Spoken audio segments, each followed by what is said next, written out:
The number one point is always the clinical evidence. And there are certain diseases which are very sensitive to milk and dairy, the milk protein itself, like the psoriasis that you mentioned before. I can tell you a few other ones, like type 1 diabetes, development of type 1 diabetes, or Crohn's disease. There are a few other more. But these are the ones that are very, very, very sensitive. And so far, you are not removing the milk component from a carnivore diet. It is very likely that you will not recover. Welcome to the Red Pill Sangha podcast. Diet, lifestyle, spirituality, tales of healing. The Sangha, the collective, is waking up. Links below to my autoimmunity consults, online course, books, support groups, and live events. Check them out.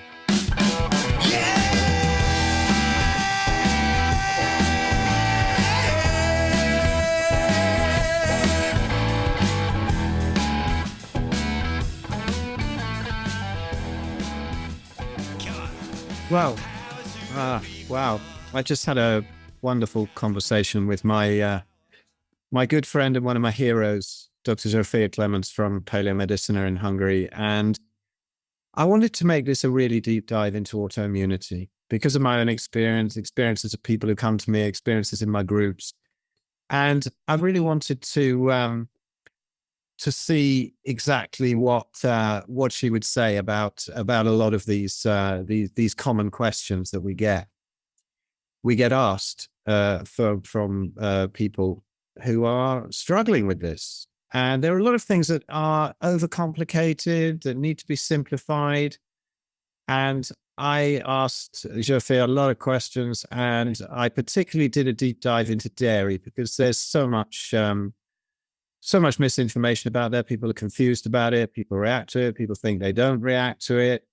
So I hope you enjoy this. I wanted to make it pretty much a comprehensive discussion of the main areas that people ask about autoimmunity and leaky gut permeability, and how long it takes to heal, what the process of healing is, what can scupper your progress.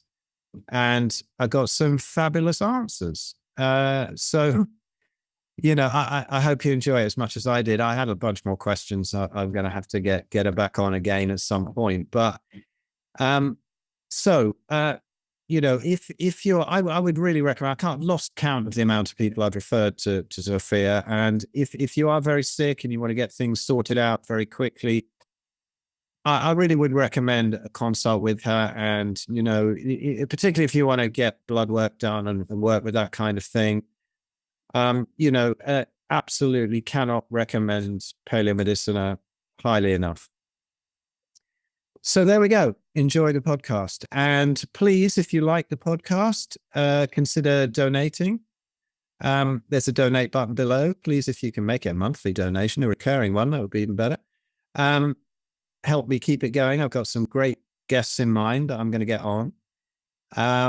And please, if you want a more general consult from me, there's links below in my link tree and whatever. And like and subscribe if you're watching this on YouTube, and consider donating to the podcast. And I shall see you on the next episode. Enjoy this one with Zsófia, because it's great.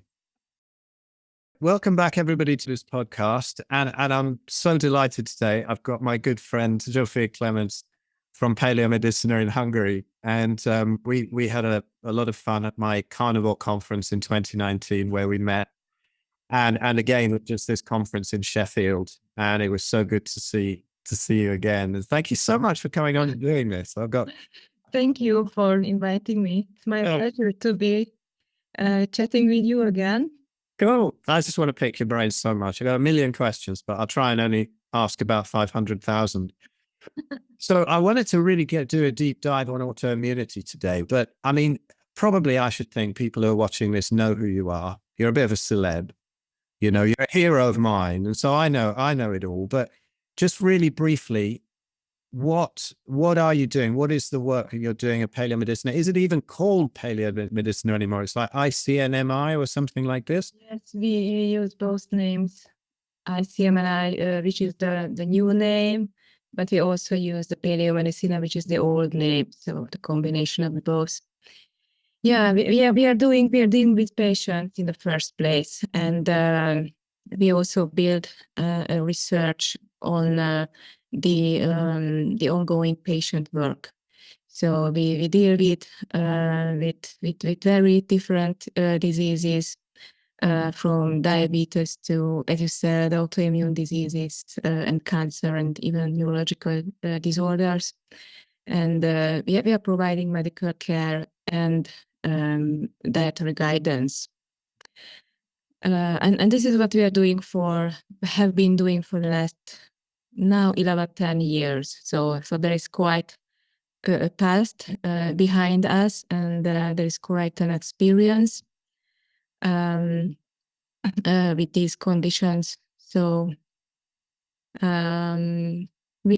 are building. We are on our own. So this is quite separate from the mainstream or from the official healthcare system. This is how it should be done, because, as you already know, there is not much communication or a possibility for communication between the two sides. Or we can even mention a third side, which is the alternative medicine side, which are also separate from. Because I mean, what we are doing is completely based on science and not outside of science.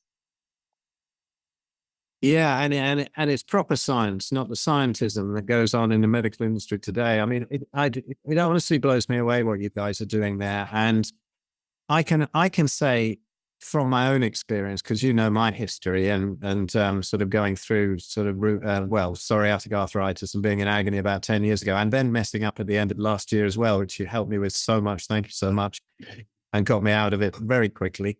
But I know that this thing that you're doing there, you know, with the PKD, with the Paleolithic Ketogenic Diet, I can say from my own experience that I 100% agree with you. I mean, the difference between when you go carnivore and slightly mess it up and when you go fully PKD is night and day when you have autoimmunity. It's very difficult to get that across to people.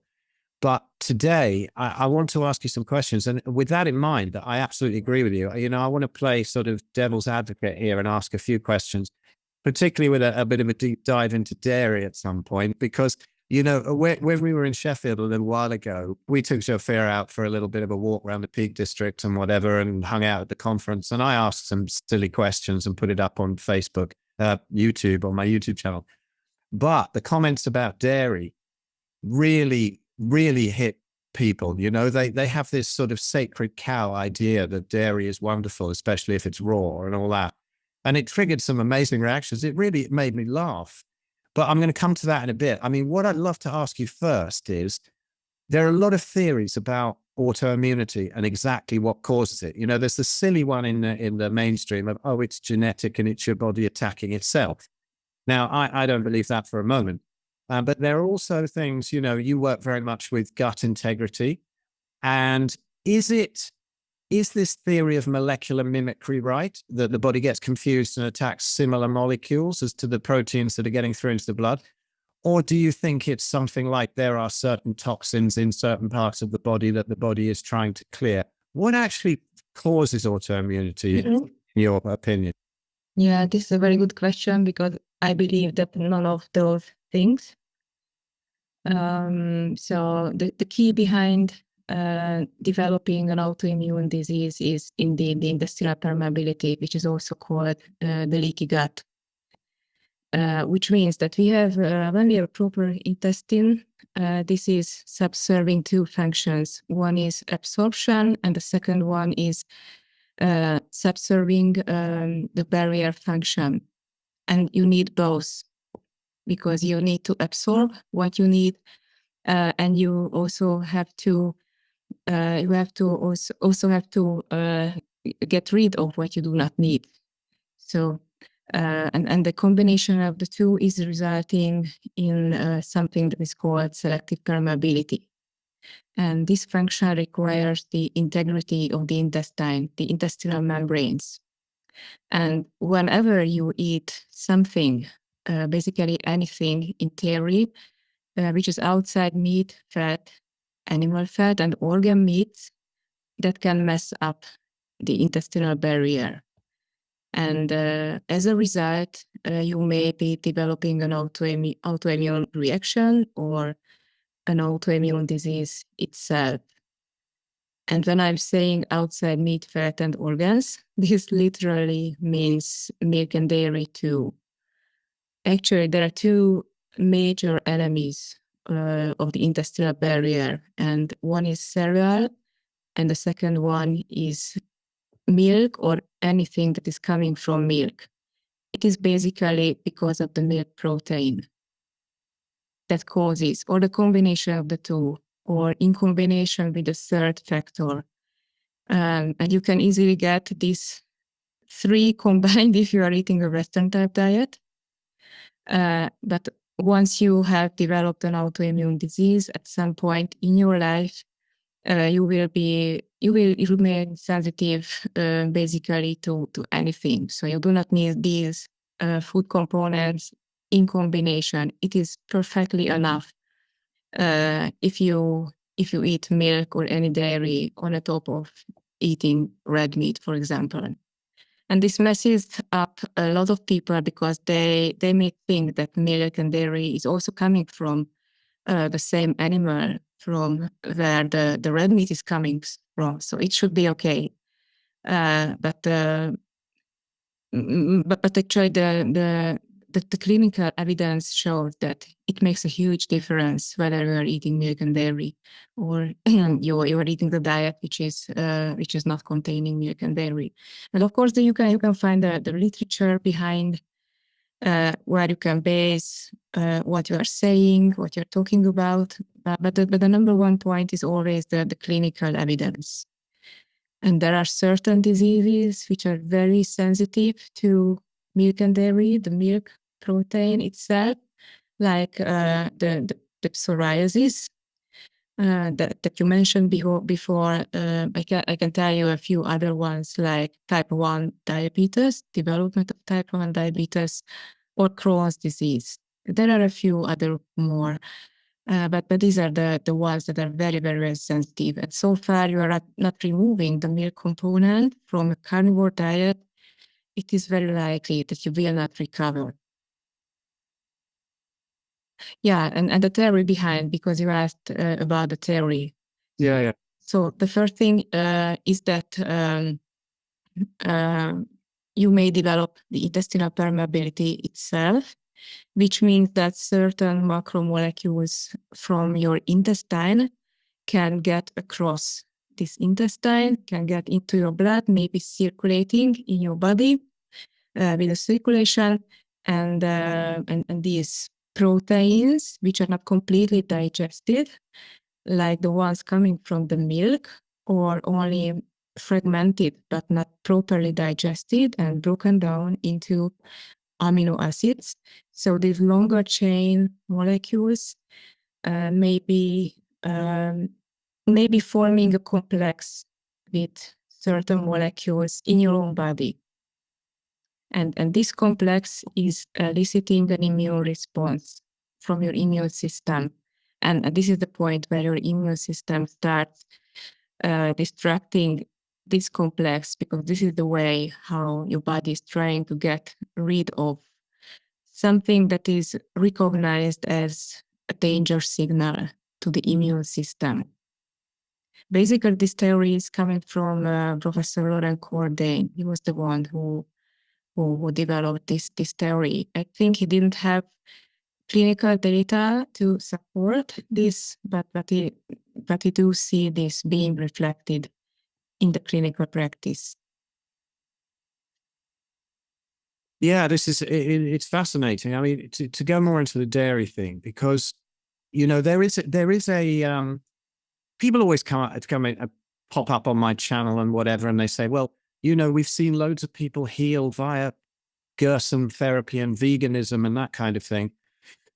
And some people, I think, because it's a fast and they're swapping one set of plant toxins for another, they might have some initial results. But in my experience, people who do it that way, they end up in more trouble down the line with the recurrence of the initial issue, but also with problems from the plant toxins that they're taking in while they're doing all their juice spinach, which I definitely got into trouble with. But would you say some people also pop up and they say, yes, but what about all the wonderful cures on raw milk?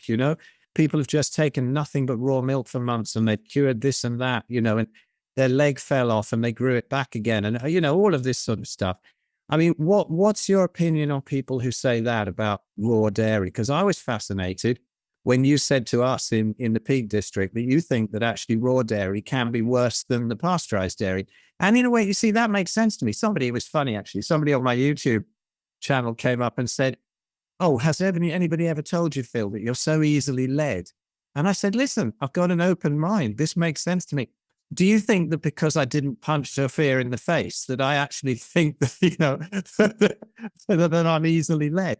It's ridiculous. People get so passionate about this business. So anyway, I'm waffling, but my question is, because I'm open to this, I would say that it makes sense to me if the milk proteins and the growth factors and whatever in milk are the issue, they would be more intact in raw milk. But how is it that people seem to be getting relief? So the anecdotes go on raw milk diets and stuff, Mm-hmm. So it is also depending on a time frame, because this is a time frame where when you interact with these people, but if you ask the same set of people in a year, in 2 years, they may have another opinion. So everything is relative, if you are coming from a Western diet and change your diet as a whole except dairy, for example, then you may feel a tremendous benefit, weight loss, what else. But as time goes on, it can be that you start regaining your weight, or it can be that your blood pressure will start creeping up. And there are many negative examples that I've already seen, because these patients are coming to us and we see these negative consequences in a more concentrated way. People come to us who are already over many very different diets, including ones that include dairy, including ones that exclude dairy. But sooner or later, they realize that even if it may seem that they were able to get rid of one problem, they may gain another problem, not removing the milk or any dairy. And let me give you one very specific example, and this will be very important for your male listeners, because there are a lot of people in the carnivore or low carb society who start eating a low carb diet that is based, which is a general ketogenic diet or a general carnivore diet, and it still includes milk, dairy, butter, whatever, ghee, even ghee, for weight loss, for building muscles, for health aims, long-term health aims, longevity, whatever. They may have very different goals in their heads, and we very often see that these patients develop an increase in the PSA, prostate enlargement, or even prostate cancer, which is a set of diseases which is very closely related to the milk protein, which is to be found in any milk or any dairy. And they do not understand what's going on, because initially they enjoy the benefits of eating a low carb diet. They do not want to go farther than eating a general low carb diet or more strict, because that seemed to be working for them for some time. But there was at some point where they started developing these symptoms, and then they are completely lost because they see the benefits and then they see this new result, and these two things doesn't add up for them. Yeah, it's amazing because the first 4 years or so when I went carnivore from 2015, I was eating mostly, well, just pretty much meat and butter, and everything did really, really reverse absolutely beautifully. But then I noticed it was actually around the time when Detta was diagnosed with Graves, and you were talking about it. And she said, "Well, yeah, I can give up the plants, but oh, do I have to give up dairy?" And I went, "Do you know what? I'll get rid of the butter as well." And it was amazing, the difference. I didn't have any problems with the joints at the time, but suddenly sort of abs came out again. My sinus issues cleared up that I had over the winter that I thought were to do with, central heating or something. And I lost a bunch of fat. And that was probably around the time I met you at the carnivore conference. But it was quite astonishing what it does. And I've seen it in people who come to me as well, and people who we have on our challenge. And I just sort of ease them through it. And then they have some problems left. And then you just say, listen, just try dropping the dairy. Go on, give it a go. And it's amazing, even if people without autoimmunity, like people who have weight stalls and whatever, and they're just taking in a little bit of dairy, suddenly they get rid of the dairy. And it seems to redo all the hormonal balance or something, particularly in women. They seem to get over weight stalls when they even stop the last bit of dairy. Yes, because the milk is containing these hormone-like factors, which are insulinogenic. So even if the milk and dairy is containing only low amounts of carbohydrate, it is causing weight gain, because these proteins have an effect which is very similar to insulin, like the insulin, like growth factor, which is a growth factor. So it induces weight gain because of this. So it is not just protein, but it is a protein with a biological effect, which you do not need. Yeah. Because you are not an infant anymore. You are an adult, and then you do not need any more insulinogenic effect in your life. That's why you are cutting out carbohydrates, and that's why you need to cut out any milk or dairy. Yeah. Now, it may be working for some people. I have to tell you that some people can tolerate, can for some time, but it is not a guarantee that it will remain so in the next years. That's interesting, because a lot of people say, no, I'm absolutely fine with dairy. And at some points I have been, as far as my joints go. But then listening to it from your point of view, then this sort of thing is building up, and it's a bit of Russian roulette for the future, right? Exactly. Yes. Yeah. Autoimmunity is building up over the years or decades before you are being diagnosed with a certain disease. Yeah, exactly. It has been there. It has been there before years. And that brings me to another question, because one of the main things, I think, because people think that a meat-only diet is so insane and so dangerous and whatever, they find it very difficult to get the confidence from the start. And so they'll sort of go like a week or two, and then it's kind of a bit better, but then they'll get a flare, and then they'll get this or that. It was interesting with me, because the first time I got really sick, like 2010, it took me about 3 years to sort it out. And this time, last November, December, it probably took like 3 months, to be back on my feet and fine, because I had the confidence. And because it didn't stop in a week.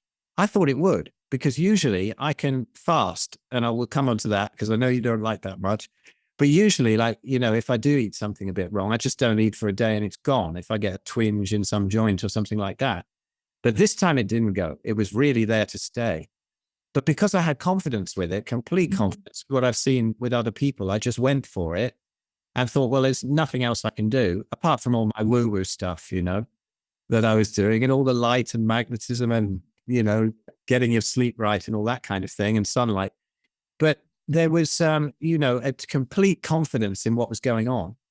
And it turned around very quickly for that. But if you have, when you have patients, and sometimes it's amazing. Sometimes I see people go, oh, I was just diagnosed with psoriatic arthritis. I went completely carnivore. It's all gone in 2 weeks. And I have to say to people, well, be cautious of that. Well done to that person.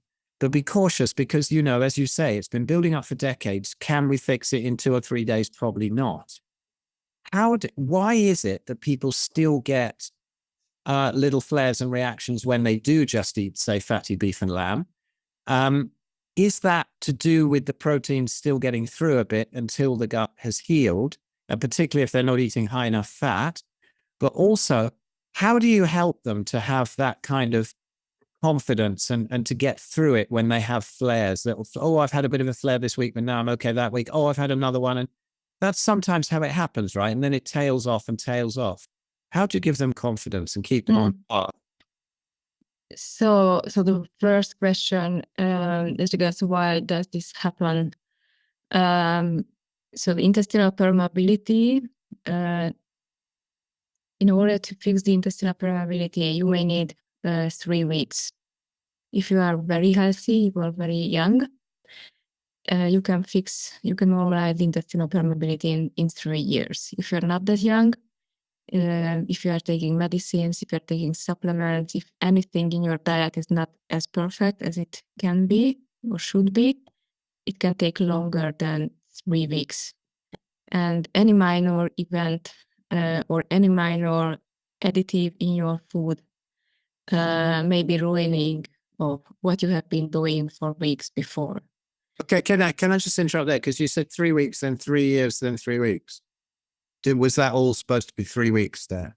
That you can fix it in 3 weeks if you're young and healthy? So this is what we have previously seen with our intestinal permeability measurements, which is called the PEC 400 test. This is a test which is designed to measure intestinal permeability itself, and we have tested this condition with this test at various intervals, and this is what we have seen on a consistent basis, that the 3 weeks is the turning point.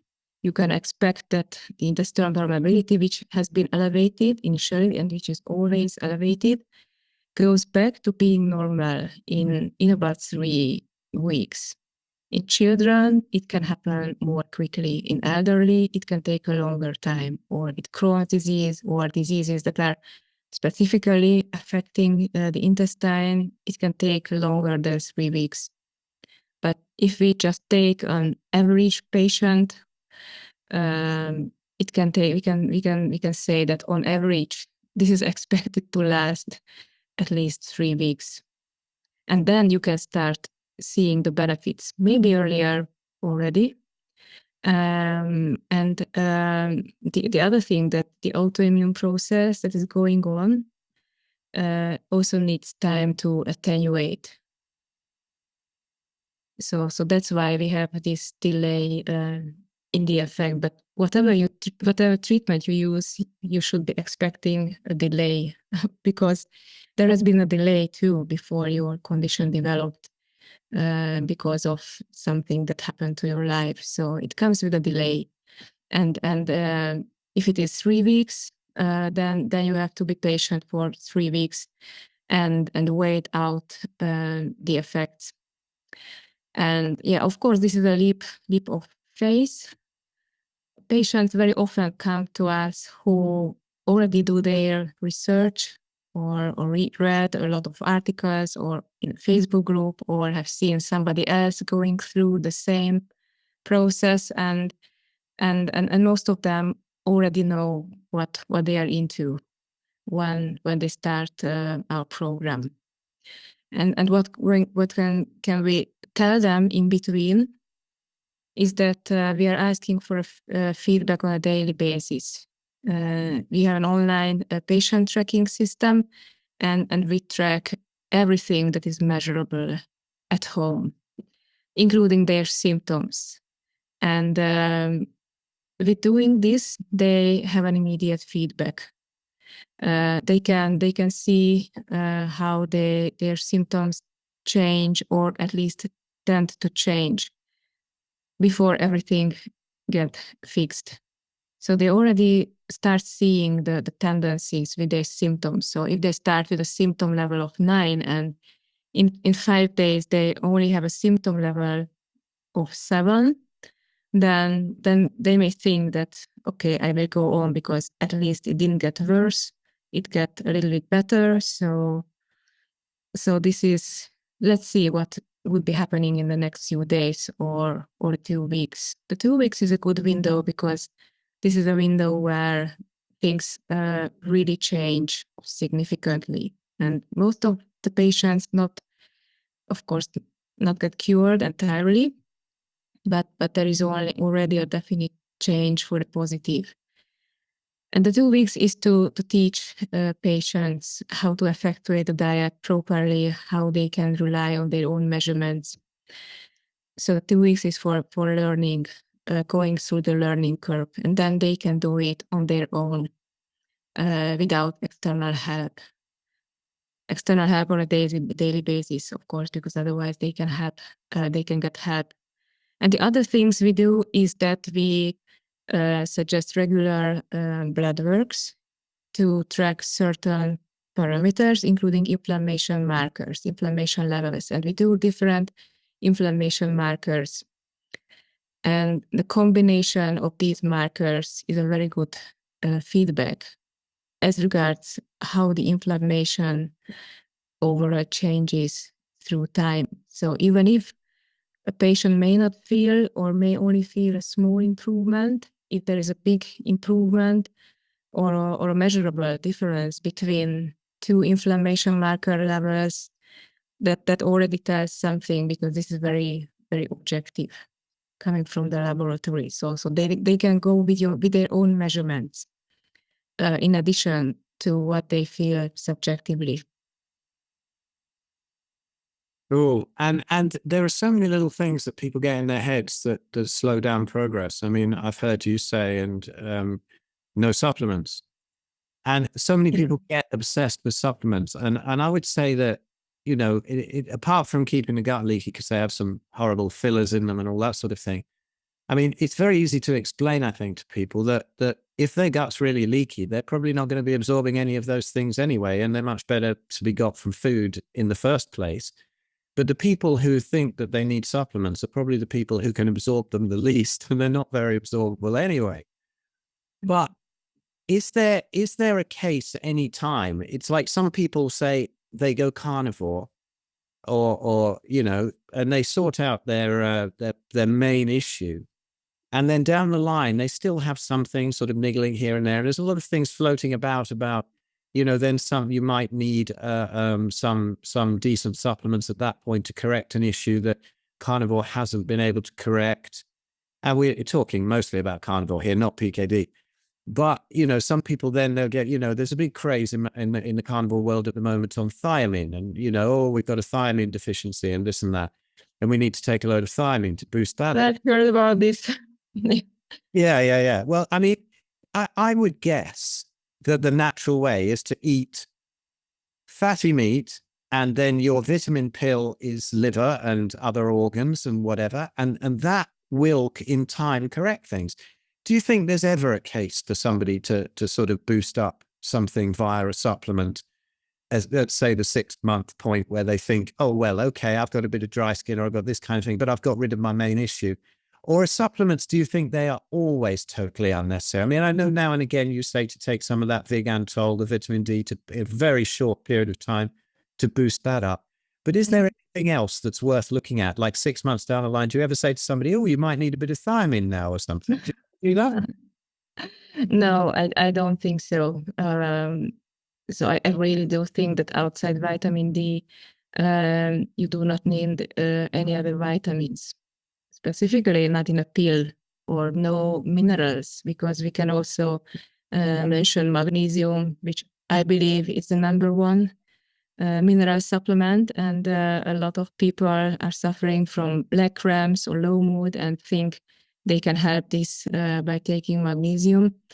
So there are 2 things. If you have a symptom that because of that you need a supplement, then there may be an issue with your diet. there may be a problem with your diet, an inadequacy with your diet. And then you should look for what it is, find out what it is. Asking for professionals' help or looking at the blood work. And you should use this as an information, as a feedback. That something is not okay. So you should perfect your diet and see whether these symptoms goes away or not. So I think it is better not to cover any symptoms because they are always signaling something to you. And sometimes it's easy to cover a leg cramp and you will not have leg cramp anymore, but there still may be something wrong with the diet, which will have an impact on your health or your disease trajectory later on. So this is the main thing about the supplement. The other one is that supplements most often do not contain the minerals or the vitamins in the form that is otherwise bioavailable to your body. These vitamins very often come from plant sources, for example, like vitamin A. A lot of people speak about, and this is also a huge topic, vitamin A toxicity. And what should we do about eating the liver, the carnivore diet, whether it is causing vitamin A toxicity or not? You read my mind. That was my next question. Yeah, because everybody else is speaking about and asking me about vitamin A toxicity, which is a non-existing issue if you are eating a PKD or even a carnivore diet or only liver diet. There are some people who are doing this, which is not good, by the way. But even if you eat liver the whole day, you will not get vitamin A toxicity, because vitamin A in the form that is coming from the liver is very different from the form that is coming from the supplements or plant-derived vitamin A, which can cause vitamin A toxicity, definitely. But it is not the same form as it is coming from the meat or the organ meats, because we have vitamin A and we have retinol. And these molecules are very similar, but one is bioavailable and the other one is not a good match to your body, to your enzymatic pathways that deal with this vitamin. And I do not know any vitamin A supplement that is coming from liver. Of course, we get these dried liver supplements, which is another huge topic. But anyway, the same thing with the magnesium. You can have very different magnesium, but all of them are causing side effects, and in the end may not even increase your magnesium level. Or even if increase your magnesium level, there should be something wrong with it in the end. It may turn out. Instead, you should be correcting your diet, make sure that everything is done properly. And by the way, if you do PKD, then that's the correct way of eating meat, fat, and organs. And then you will not have any magnesium deficiency. A few years ago, we have published a study, which was a group study, and we looked at the magnesium levels of patients being on PKD. And it turned out that basically everybody had his or her magnesium level in the proper range. So there was no magnesium deficiency, which is very often associated with the symptoms that these patients had otherwise. So these are autoimmune patients, Crohn's disease patients, cancer patients, diabetes. There were also a few healthy controls. But in the end, regardless of the original disease, in the end, nobody had any magnesium deficiency if properly followed the PKD. So instead of supplementing magnesium, you should make sure that you properly follow the PKD. It is just as simple as that. Basically, it's just nature knows best, right? Yes. You cannot oversmart nature, because nature had a few millions of years as an advantage. Exactly, yeah. I mean, would you say that somebody, once they've regained their health and their gut integrity, do they still need organ meats? Because most of the sort of really long-term carnivores, but most of those actually didn't have an autoimmune condition or whatever to get out of. It's like we were chatting, and he said, you were saying at the conference that it depends on somebody's goals. You know, if they're eating sort of 5 pounds of ribeye steak a day, and they're a big dude and a bodybuilder and whatever, then that's a different goal to somebody who's trying to fix an autoimmune condition. But in the case of those people who have very good gut integrity, their body's fine, whether they've healed or whether they've always had it like that, do people still need to eat organ meats, do you think? Or is it just a Yes, I do our think vitamin pill while we're healing? yes, I think everybody need organs. Basically for vitamin D. There are other vitamins too, but vitamin D is the major vitamin you need from the liver. And if you are coming from a place of a disease or any elevated inflammation level for whatever cause, you need more vitamin, because the inflammation or any high blood sugar will use more vitamin D out of your pool that you have in your body. So you have to replace that vitamin by eating organ meats on a regular basis.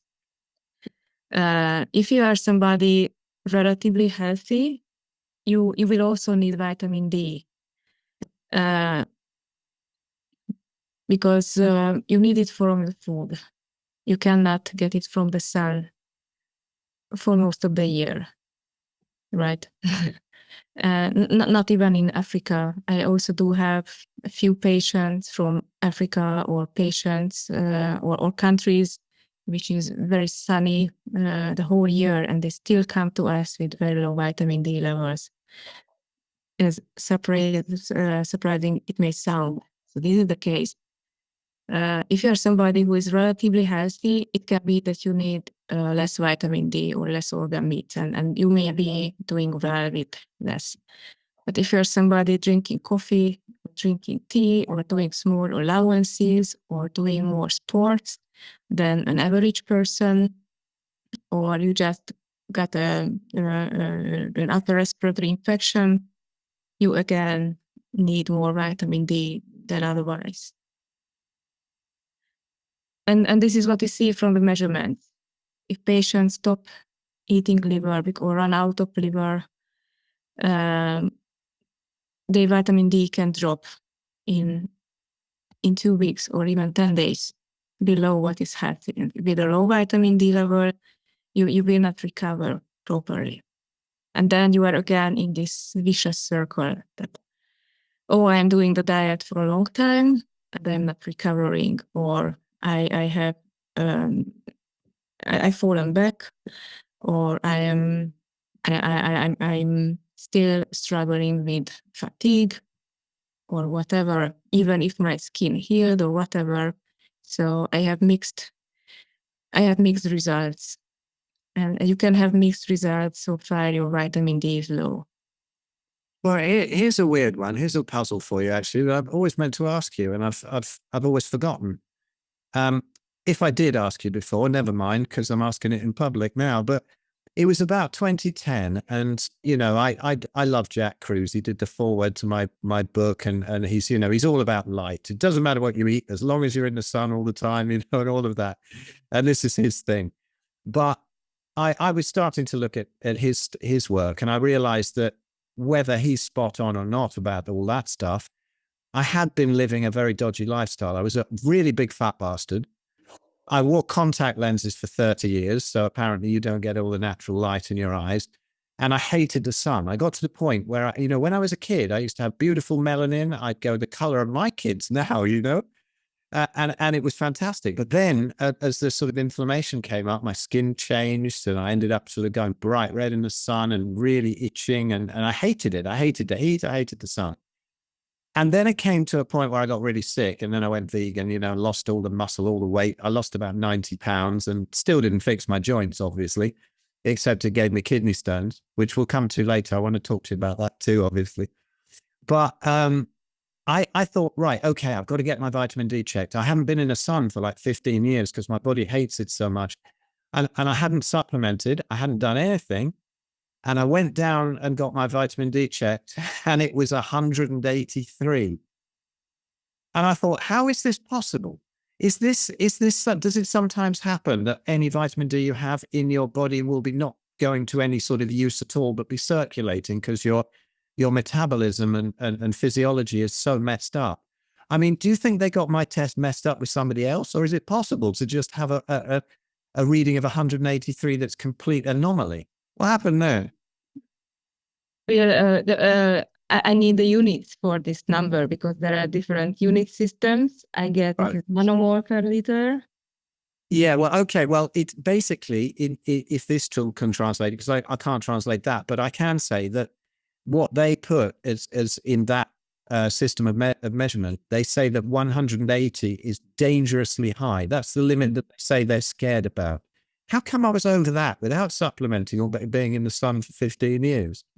What happened there? So the first thing, it is not dangerously high because there is basically no dangerously high vitamin D level. Oh, yeah, I know, yeah. Upwards, it is almost endless.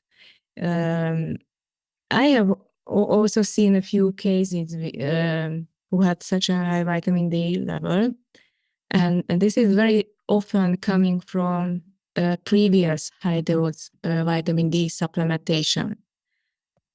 For example, there are these extremely high vitamin D therapies for multiple sclerosis that you have to take 100,000 units a day across 2 months, which is artificially high without a major effect on your health or the MS. But whatever, there are a lot of people who try such protocols with these mega doses of vitamin D.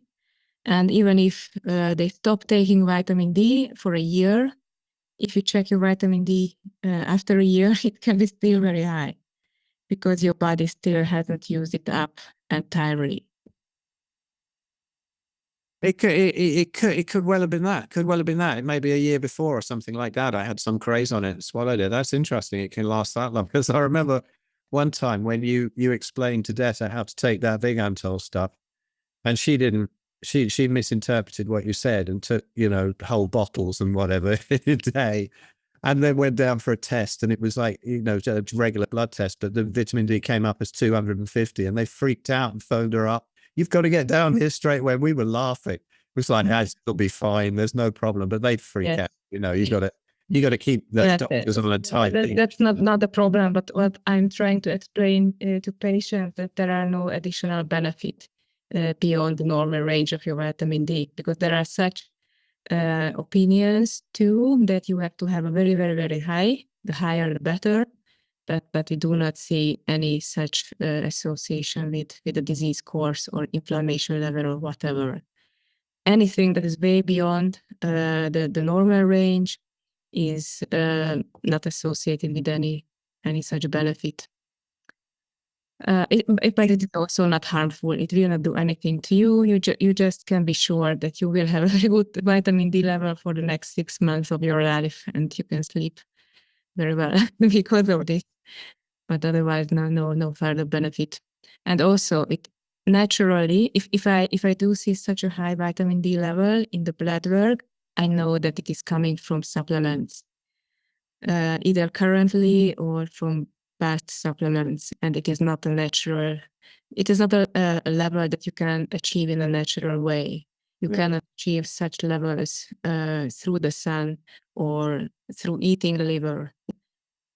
Because again, it is a supplement and the liver is a liver.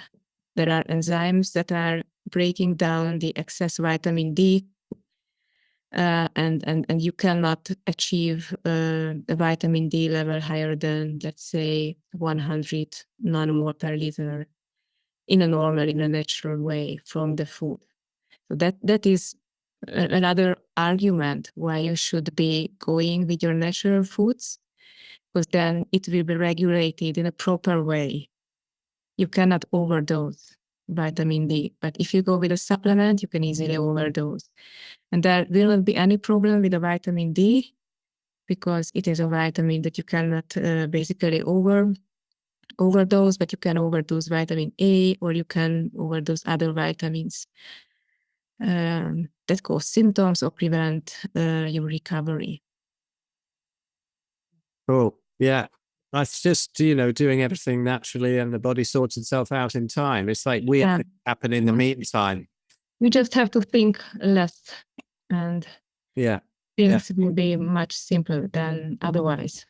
It's like people, freak out about the cholesterol thing, but I mean, everybody understands that, so we won't get into that now. But I mean, so many people, when they go onto a proper diet, and then they freak out when the LDL goes up and all that. And in that carnivore group, somebody's always asking that. I don't even bother answering it anymore because I know there's going to be 100 people underneath who are going to say, "Don't worry about it."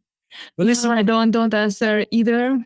And my reasoning is that cholesterol is a blood parameter that should be never assessed in itself. Yeah. So sometimes I got emails, I got questions of whether I will die with a cholesterol level of 12, or is it healthy, whether I get a heart attack. I cannot tell because I do not know anything. Depends what else you're doing and what else. What else you are doing, and depends on what else your blood parameters are showing. Sure. So forget about looking at cholesterol as a single parameter, because it can reflect actually a lot of things, which is not associated with heart disease in the first place.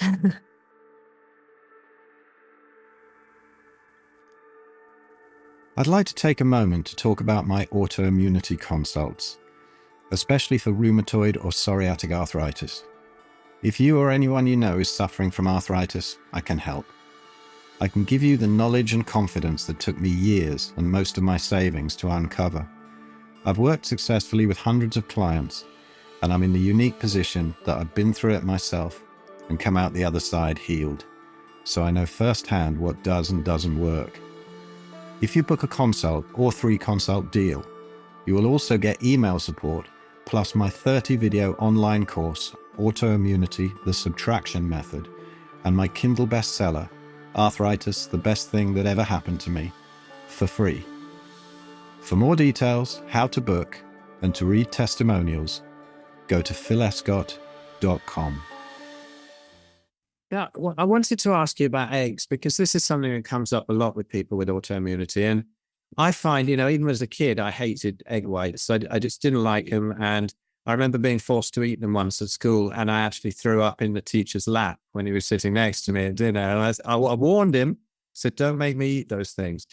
I mean, they were okay in scrambled eggs, omelets, or whatever. I eat that. But nowadays, I don't eat the whites, and I haven't eaten them. I was reacting to them in the winter. I couldn't eat them.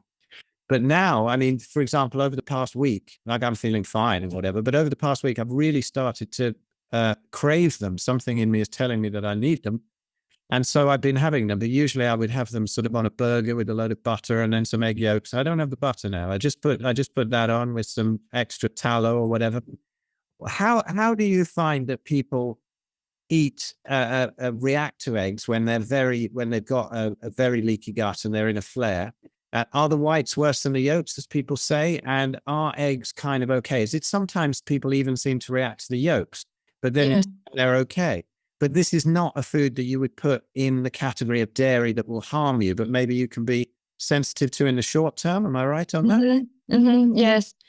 It is depending on where are we coming from, whether your intestinal permeability has normalized already.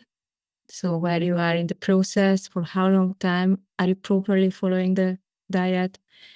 Is everything okay with your diet? So the goal is what we do most of the time with patients that have a serious disease. So we cannot risk, we cannot play around.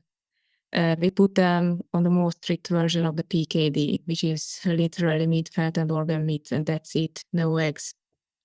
And we look at the blood parameters, we look at how symptoms change.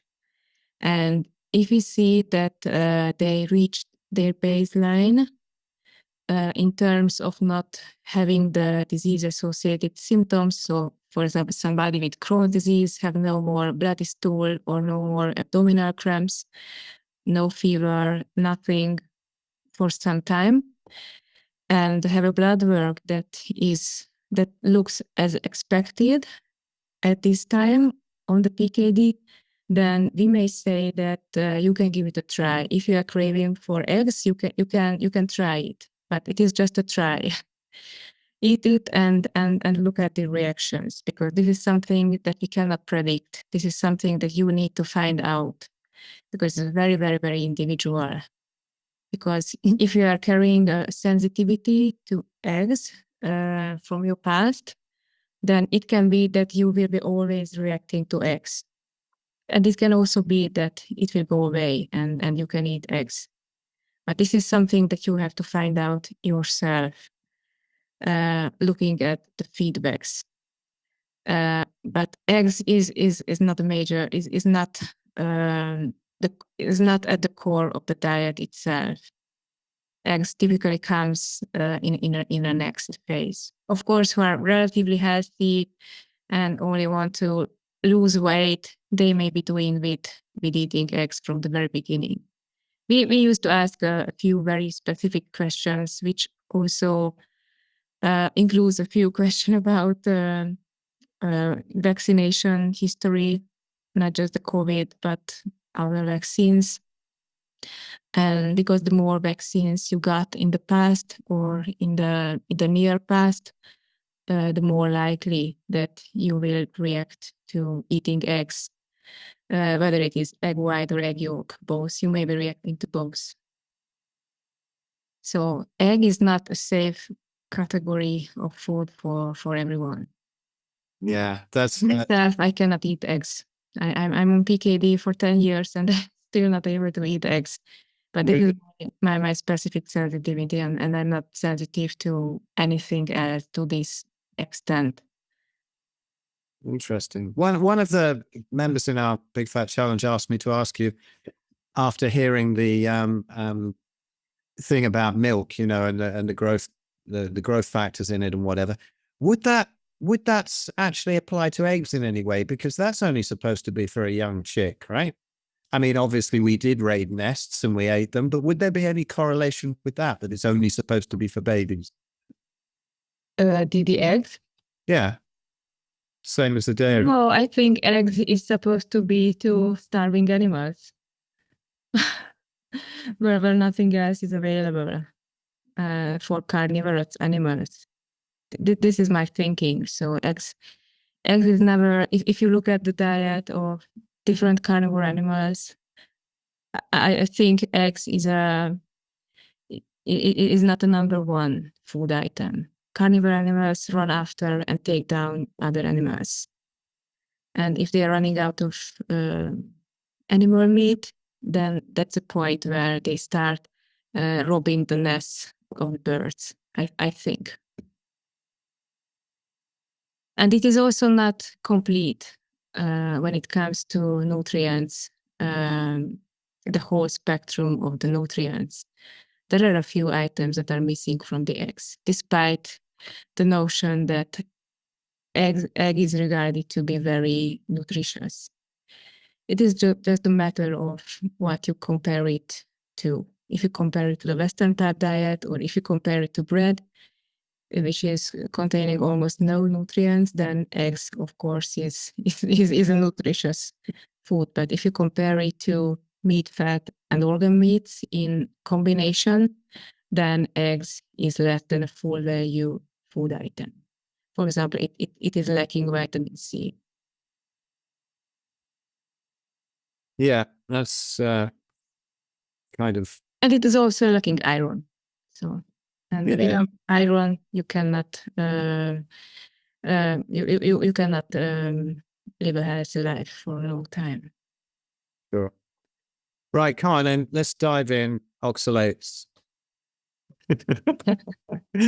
So, I mean, it must have some sort of a bearing on certain things, because, you get the calcium oxalate stones and kidney stones and whatever.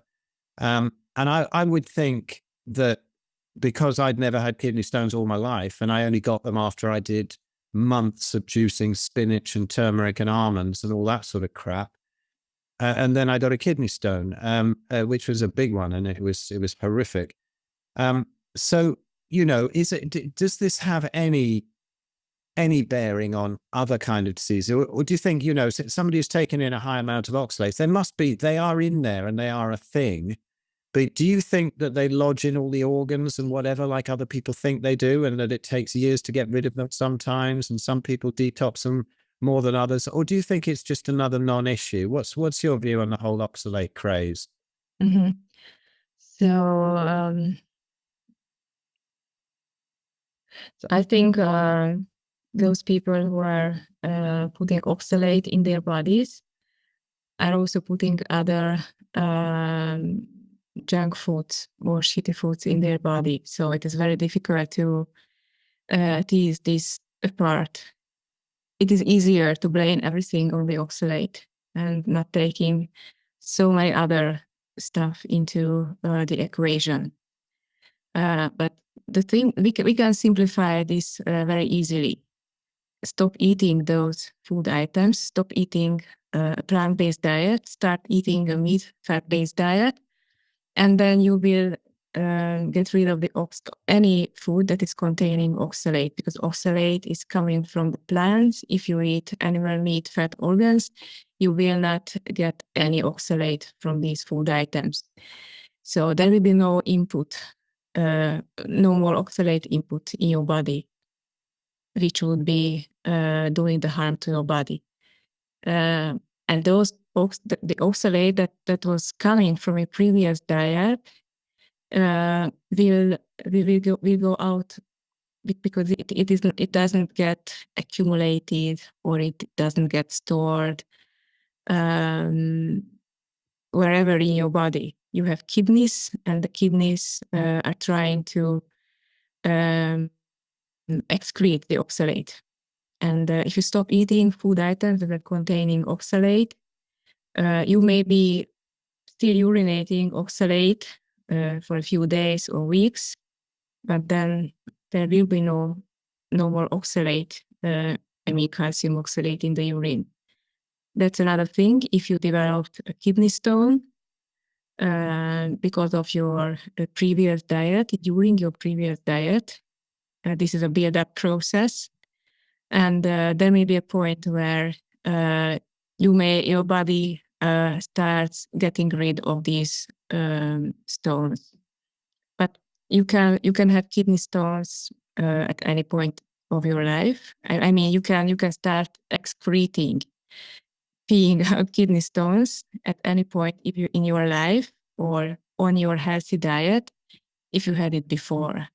So basically, this also had nothing to do with actual oxalate consumption, and this is the only point where oxalate may be important, but you cannot do much about it. If you had it because of your past diet, you can have kidney stones. There is a risk that a kidney stone will stuck in your ureter, and you will get pain. You will get these attacks. You may need an emergency intervention if these stones has a certain size, or you may just pass them out. Whatever can happen, but you cannot do much about it. So you shouldn't think too much about oxalate, because it will not help solving your situation or your actual problem. But I don't think that any other problems may be caused because of your previous oxalate consumption. And don't forget that there are many other problems. There are myriad of problems associated with the plants, and oxalate is only one of them. And if I have to name only one class of the toxins, then let it be the lectins, which is a huge family of plant toxins that cause intestinal permeability and trigger a lot of autoimmune diseases. And these lectins, there are more than 10,000 or 100,000 types of these plant components, which which plants produce in order to prevent themselves from being eaten, or so these are produced against insects or any animal that would eat these plants. And altogether, these are much more dangerous than the oxalate. Yeah, it's amazing how many there are. I mean, I love that video that Anthony did on it. Anthony Chaffee's "Plants Are Trying to Kill You" video. I thought I knew about plant toxins, but he did a great job in that one. And it's amazing how many there are. I mean, I don't know if his professor is right, but when you think that it's a possibility that there's 136 known carcinogens in an organic Brussels sprout, it's like, this is not a health food. And you don't really see the tribes eating stuff like that. They'll eat the odd tuber, but they'll mainly eat meat, and they'll eat a bit of seasonal fruit and berries, but fruit, berries, nuts, whatever, and the odd tuber if the hunt fails. But I don't see them really eating stalks and leaves. None of them have a salad with their water buffalo or whatever it is they're killed. It doesn't happen, and they know how toxic they are. Mm-hmm. And so it's unless they live in an environment where there is a shortage of animal-based food, which is, for example, in South America or in Africa. So if you they mostly then go for the tubers, though, don't they, rather than sort of any sort of leaves or anything like that? Yeah, and there is not many edible plants out there in the rainforest, so your possibilities are really limited. No, it's funny that the vegans, they think that they could go into the rainforest to live on this abundance of fruit and whatever, and it just doesn't happen, does it? Yeah.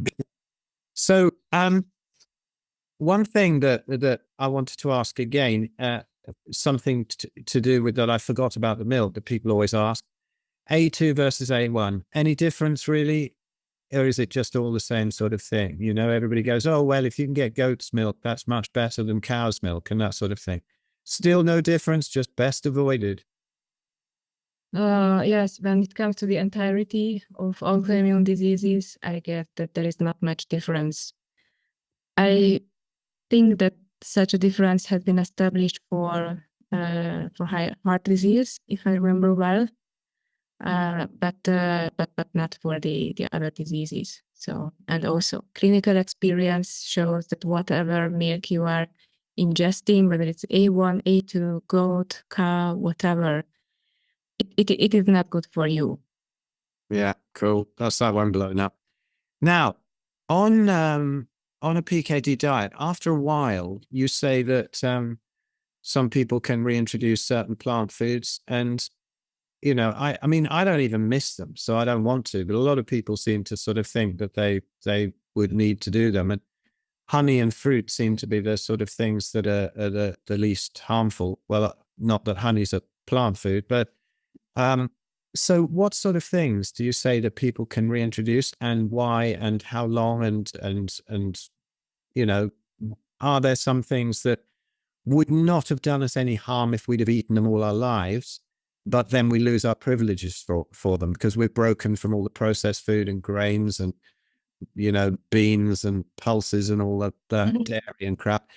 So are there some things that people could eat as plant foods that you reintroduce into because that's something I've never looked at that side of the PKD thing, because I just have no desire to reintroduce any anyway, because I never even liked them. But, what do you do with people like that when they're reintroducing plant foods? So there are these PKD allowances that include certain vegetables, fruits, and honey to a certain degree. And the same thing applies here as the one for eating eggs or reintroducing eggs. Wait until you reach your baseline in terms of your symptoms, in terms of your blood work result.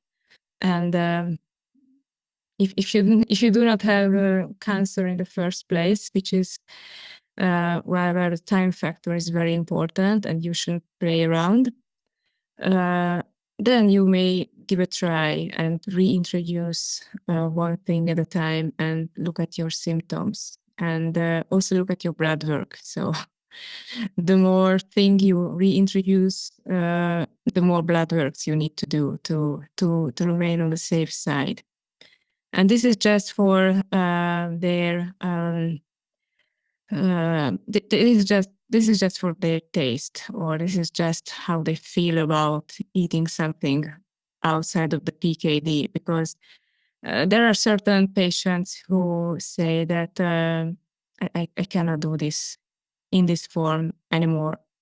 No more days. I die for eating an apple or whatever.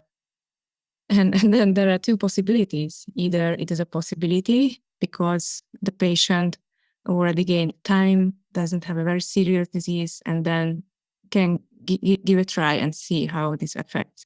And there are other patients who are not in a position of allowing something like this. But in any case, it is always a patient's decision. Generally, it is better to eat an apple rather than drinking a glass of wine or milk or yogurt. Do you think there's any benefit whatsoever to plant foods? No, I'm sure there's no benefit whatsoever. Nice. I'm glad we got Well, there that. is no health argument. There is no health argument behind allowing plant food items. That there is only psychological arguments. Yeah, absolutely. Or social arguments. That's a weird one for me because I've never had that. I always like to be the one who's sitting there going, I'll just have a steak. And then everybody else has got pizza and ice cream and chips and all that sort of thing. And then they look at you and they say, but you might get cancer or heart disease. And you're like, and you find that you're the only one who can fit on the chair in the restaurant, and they're all worried about you because you're not drinking Coca-Cola, Very, very strange. It really is. But another thing I wanted to really ask you about is fasting, because you say that you don't really agree with it. And I would say that, in the time when I didn't know what to eat, it was incredibly useful. It did make me waste away. I did lots of fasting. I did it was all water fasting back then. And I think my longest was 11 days. But because of the crap I was eating, it was heaven because all the symptoms went away. But obviously you're not nourishing yourself in the meantime. And I've heard you said to me that the problem is that, you're not getting the nutrients in that the body needs to restore itself. But is there ever a case? I mean, and when somebody says to me, when somebody says, well, a meat diet's obviously lunatic and it doesn't matter what you eat. I will sometimes say, well, look, if you're that closed up to the fact then your doctor's told you that diet doesn't matter at all, just don't eat for a couple of days. You tell me if those symptoms come down. And then the symptoms come down and then they go, oh, actually, maybe I'm listening to you now. Maybe what is it in my diet that's hurting me and what isn't? So it can be sort of a persuasion thing for people. But do you think there's ever any point to it? Because dry fasting particularly kind of fascinates me with the research that the Russians have done into it, Filanov and whatever, where two independent Russian researchers came up with this sort of 11-day dry fast protocol that they say blows up every disease. You get rid of cancer with an acidotic crisis on the 8th and 10th days, all that autophagy going on, ketosis, all that kind of thing, body producing its deuterium depleted cellular water and getting rid of all the cysts and whatever. What do you think? Is there any excuse for fasting? Or if you're fully PKD, that takes care of everything anyway, right? Yes. That's how it is. So if you do not have a better idea, then you fast. If you do not know any other diet than the Western type diet, then you fast. So again, it is a matter of what do you compare it with. If you're coming from a Western diet and you start a fast, you will obviously lose weight, you will improve your blood sugar, you will improve blood pressure, and there will be many other benefits. But this is because you are not eating anymore those food items that gave you these symptoms. So this is by excluding the bad thing out of your previous diet. But as you know, fasting is not sustainable after a certain point, because it is just an analogy is that there has been attempts for sleep deprivation to cure depression or many other diseases, and it worked for one day, but you cannot sustain sleep loss for more than a few days because you will die. If you do not eat, you will die. At least you have to eat. No. Even if it is a junk food. No, Zsófia, you're energy. But otherwise, you will die. You have to do something instead. And if you go back to eating your bad diet, your Western diet, you didn't solve anything. Yeah, exactly. If you want a real solution, so fasting may be a few days solution for the part of your problems, but not a final solution for a serious problem. No, and but for those who are otherwise doing a healthy diet and they start fasting, they will not get any benefit.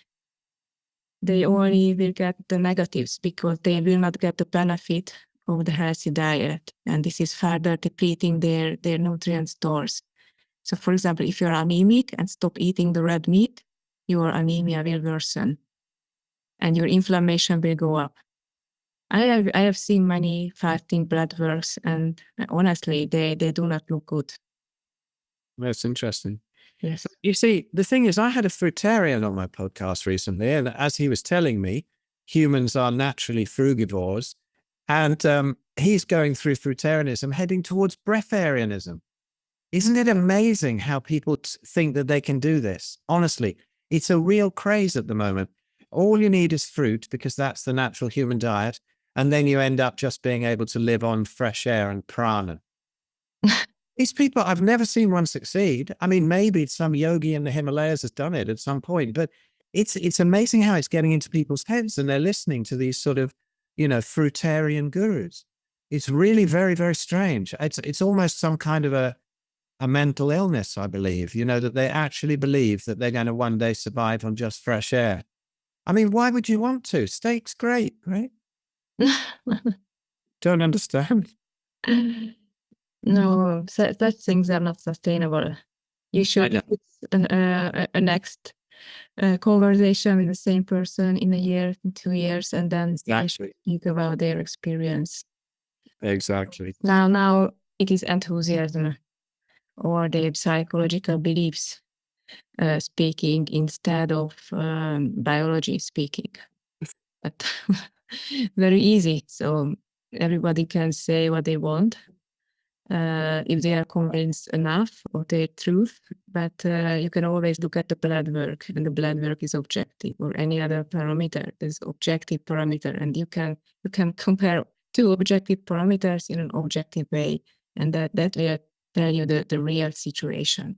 If you are eating fruits, you will never get folate, vitamin B12, vitamin D, and many other nutrients, which we know are essential. And they also know that it is essential because they are into supplementing vitamin D. I've never seen any vegetarian not supplementing on vitamin B12. Yeah, there is that. You see, what they say is that, you don't need any of that stuff once you get to the correct state of consciousness and you get enough biophotons in from your fruit. Anyway, let's not waste time on fruit. It's barking mad. And I look back to when I was a kid. This is another question from one of our members, and I was okay, except that I did have had some migraines sometimes. Even as a kid, I had some asthma once in a while, but I'd also get a load of hay fever, which I don't get anymore at all. Now I don't eat plants. And do you think that these sort of things building up in kids, like hay fever and stuff, and these seasonal allergies are a bit of a warning sign of sort of developing autoimmunity, maybe? Yes, it is. It is one of the earliest signs of developing autoimmunity in the background, and these symptoms come hand in hand later on. So allergy or eczema are the very first ones in children, and then hay fever or asthma in around the age of between 5 and 15, and then the other will come, like type 1 diabetes, which is a childhood onset autoimmune disease or Crohn's disease. And or if you ask any children or parents of such child who have been diagnosed with type 1 diabetes, it's very often said that the child also had allergy at the age of 2, 3, 4, or also had hay fever or allergy, because these are building up. And there is always a new autoimmune component on the top of the previous one. And this is, of course, very closely linked to their diet. And if you ask one food item, then this is the milk protein again, which is behind the chain of these autoimmune conditions.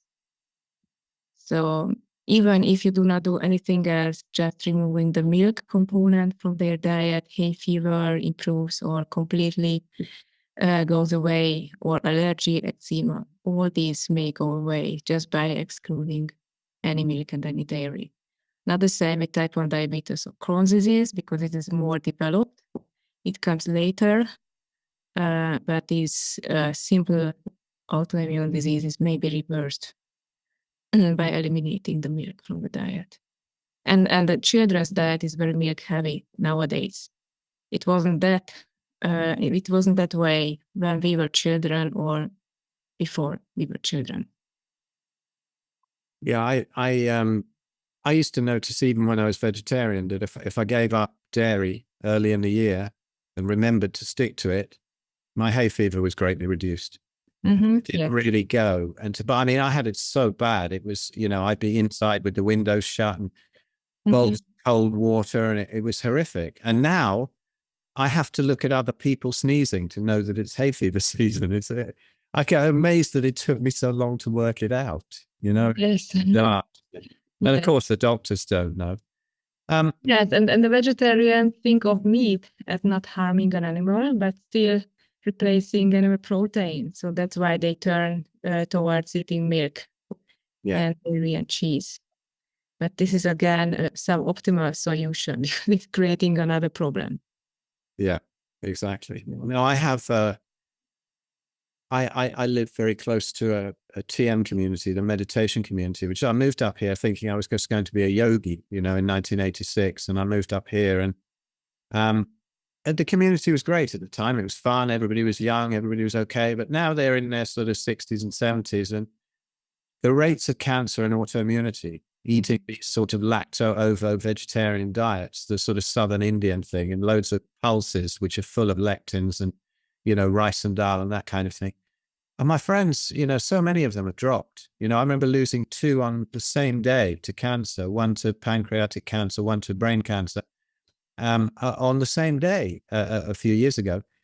And this is going on and on. I did a video on my channel of what, diet brainwashing, why spiritual people still die of cancer. And it's funny how so much they get caught up in this, and so many things in the world are sort of turning us away from meat. And sooner or later, if we let it carry on, we're going to be eating Beyond Burgers and cricket flour. The indigestible chitin and whatever in insects, and they're trying to turn us to those now.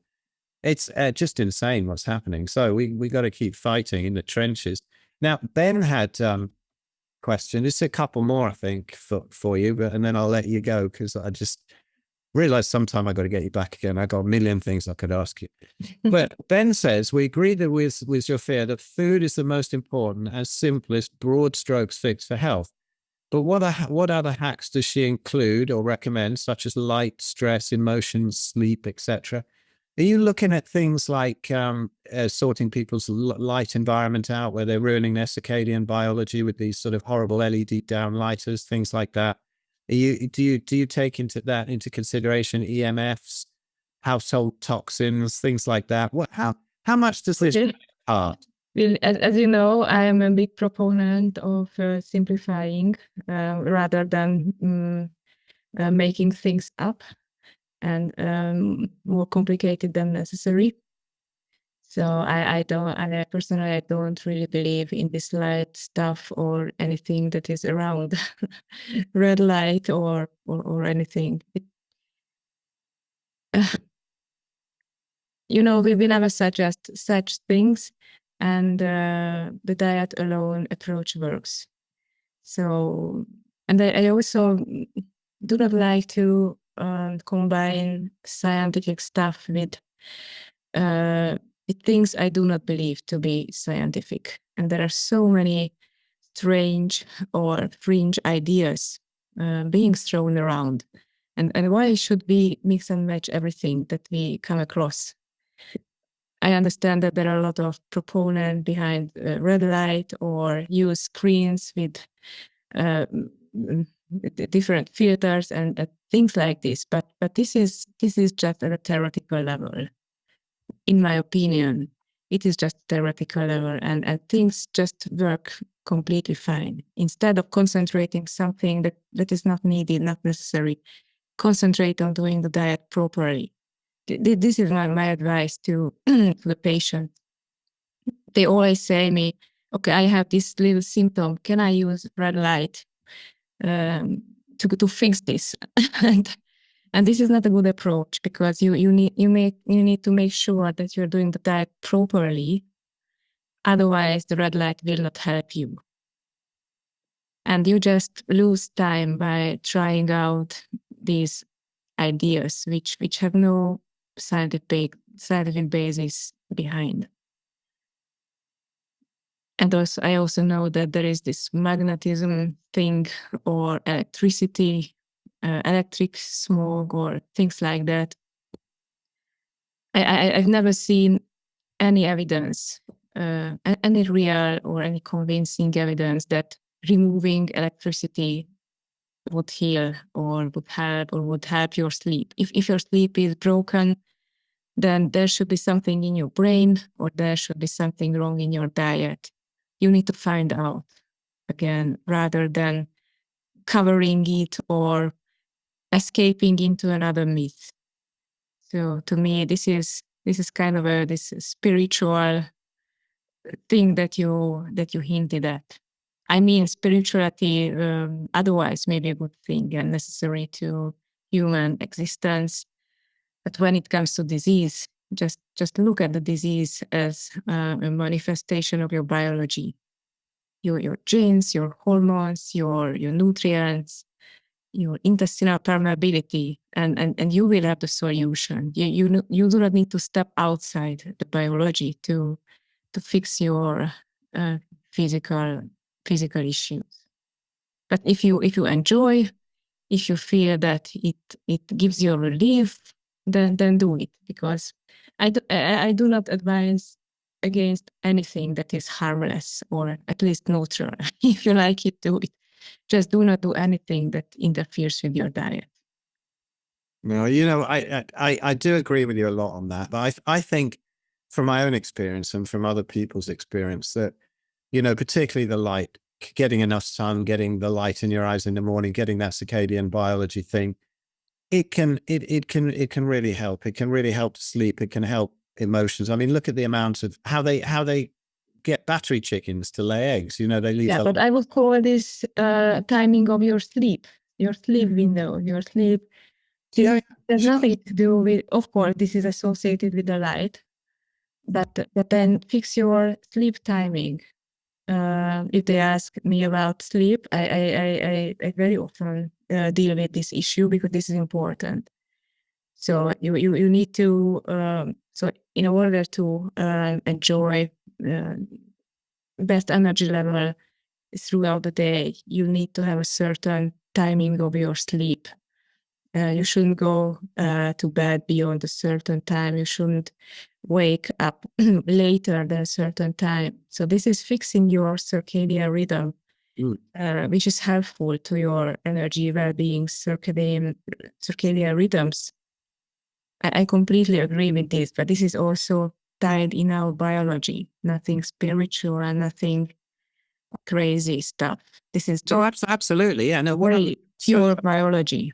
And if we are doing this red light because of replacing sun, or I do not know, then this may help to fix the circadian rhythm. But why do not you fix the rhythm itself without the red light? Yeah. For me, it's not about like sort of finding a red light that will heal anything. I'm suspicious of that. My thing more is just that we turn the lights off at night and just have red lights, and it's almost like having a sunset, and that's great. It even feels nicer, and even in that case, It feels nicer. Yeah. Well, I mean, the thing I will totally agree on is that once you're sick, if somebody carries on eating what they're eating and starts to mess about with red lights, nothing's going to happen. Yeah. Right? I will totally agree with you on that one, because the biggest thing is to take out the crap from what you're eating. Once the gut's leaky, whatever your opinion is of what's caused the gut to be leaky, whether it's, horrific emotions, childhood trauma, pizza, or whatever it is, once it's leaky, really, there is, without a doubt, nothing quicker than going to a PKD diet. Absolutely. And so if somebody isn't doing that, faffing around with the light is not going to really do very much at all. So I totally agree with you on that one, however small the component might be in the end. But it's just kind of nice to get back to that sort of ancestral timing and light. And it's funny, when I go into somebody's house now and they have those sort of LED downlighters at night, or if I have to play a gig at night in a place like that, I'm like, that's weird. It just feels all wrong now. They've changed all the light horribly. But anyway, Zsófia, I think that's, as much time as probably I can take up of yours, and just thank you so much. And, I've heard you talking about the battles that you're having with, the mainstream monsters in medicine. And it's such a shame, because, I mean, you're doing proper work out there. You're doing amazing stuff for people. And thank you. It is an endless fight indeed. So yeah, very, very clever, and ready to fight the fight. Yeah, absolutely.